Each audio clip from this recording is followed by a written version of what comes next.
It is the voice of Indiana County, WCCS 101.1 FM and AM 1160. And our conversation with Milt Lady, White Township Manager, is brought to you by our good friends at Marcus & Mack, a law firm representing injured people. And Mr. Lady is on the telephone with us now. Good morning, Milt. Yeah, good morning, Todd. It's good to have you with us here today. We talk about items of interest in White Township, and there are, as always, a bunch of them. What's going on? Oh, we're busy getting ready to button up for the fall here and trying to get our little projects done before that white stuff starts to fly around. Don't say that. We don't want to hear that. Come on. So when you say that you're getting things buttoned up for it, I assume that means that you're shutting down some areas or cleaning up some projects, getting storm sewers ready and things like that. Yeah, we're doing crack sealing on the roads when it's dry. I mean, yesterday and today we can't, but we have a crew going out sealing up the cracks for that winter weather that kind of makes problems. But so just for the public to be aware, we do have crews doing maintenance on the roads, so be aware, drive slow around those work areas. Mm-hmm. But yeah, we did finish up the Bash Road culvert replacement. We do have some guide rails to put in and our finished pavement before the plant closes. Okay. So we have that to wrap up and a couple drain pipes to repair. Mm-hmm. And the old annual leaf collection starts up October 26th for 5 Mondays. Information's on our website for those that want to participate. Everything has to be brown bagged and biodegradable.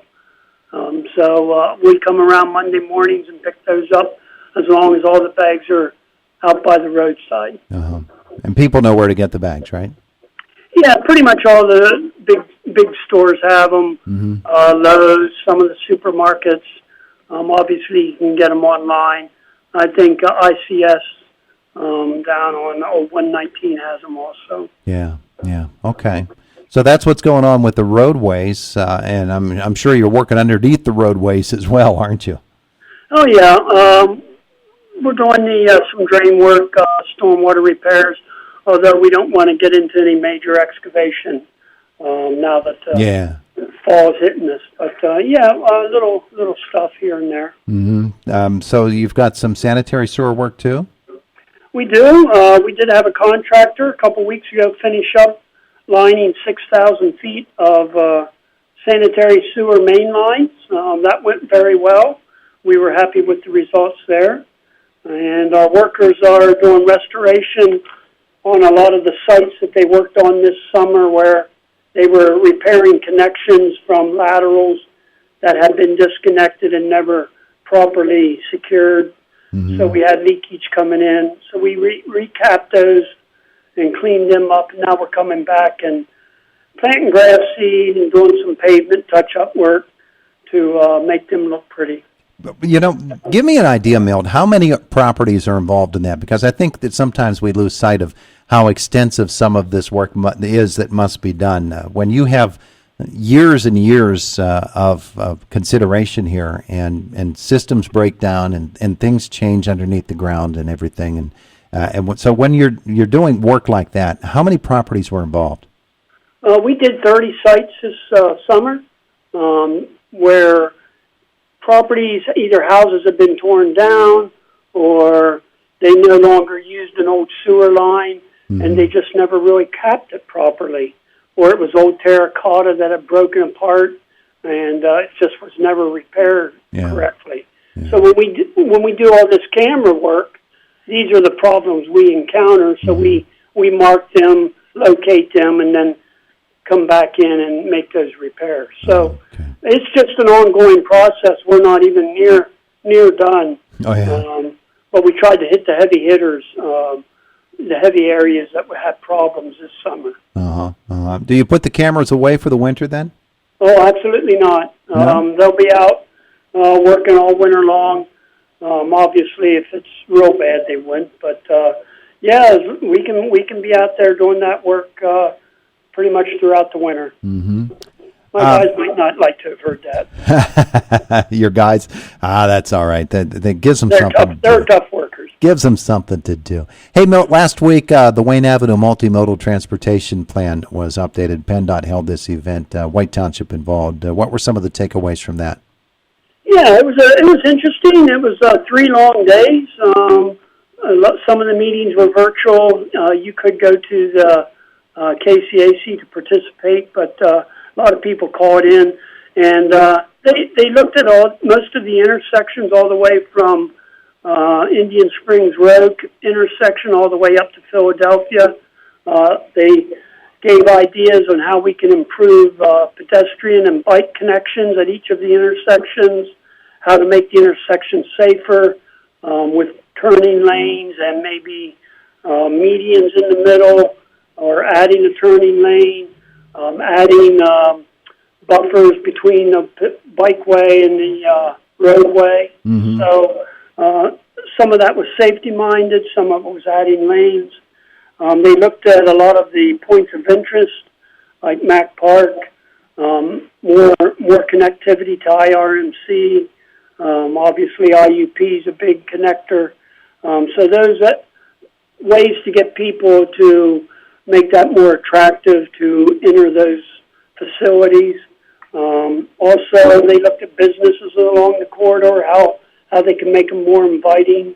And obviously, stormwater is a concern because some of those businesses can't make improvements because of floodplains. They're under building code restrictions. So if we can improve some of that stormwater there coming through Marsh Run along Wayne Avenue, that would help the businesses along that area. Yeah. There will be a final report supposedly on the Indiana County Office of Planning and Development. As of yesterday, that wasn't there. So if the public wants to take a look at some of the ideas, that would be a good place to look. Yeah. Okay. And then obviously that's sort of like the wish list, isn't it? And then comes the hard work of finding the funding to do it and deciding what project is the best to do. Right. That's the big picture and the big idea aspect. But yeah, now they'll do a cost estimate, and then it's up to a lot of the organizations to try to come up with the grant funds to do parts, if not all the projects. You know, we tend to think of recreation in White Township in terms of the White Township Recreation Complex, as you have helped us understand here in the course of the last couple of years. It's much more than that. There are lots of different recreational sites and opportunities in White Township. But let's move over to that area and talk about recreation and what you do. I'm sure for winter coming, you have to do things at those parks, don't you? Yeah, we have to winterize, close down restrooms, button things up. You got leaves and cleanup to do. Kennedy King Park, that's used. The ball fields were used in the fall. So the pickleball courts, obviously, we take nets down as the weather gets bad so they don't deteriorate. Getty Heights Park with the dog park and all that, those have restrooms that get, again, winterized, cleaned up, pavilions buttoned up. There's still some mowing going on, not quite as much with it being so dry, but they're beautiful neighborhood parks and facilities that still get a lot of use even here into the late fall. Mm-hmm. What's going on at the arena, S&T Bank Arena? Well, it's in full mode, lots of scheduling. The hockey games, we were happy to hear that some of the spectator restrictions were loosened. So, the last couple of weeks it was pretty much a compromise where they only had 4-on-4 hockey with no spectators. So it's nice to see the parents getting back able to watch their children play. Yeah. So we're happy that's reoccurring and get people back in the building. Yeah. Yeah. Now, I know, speaking of kids and parents, that you were looking to get a DCNR grant or two to help you with the playground equipment and some other areas in White Township. How did that work out? Well, unfortunately, we were not awarded that grant this year. That list came out last week.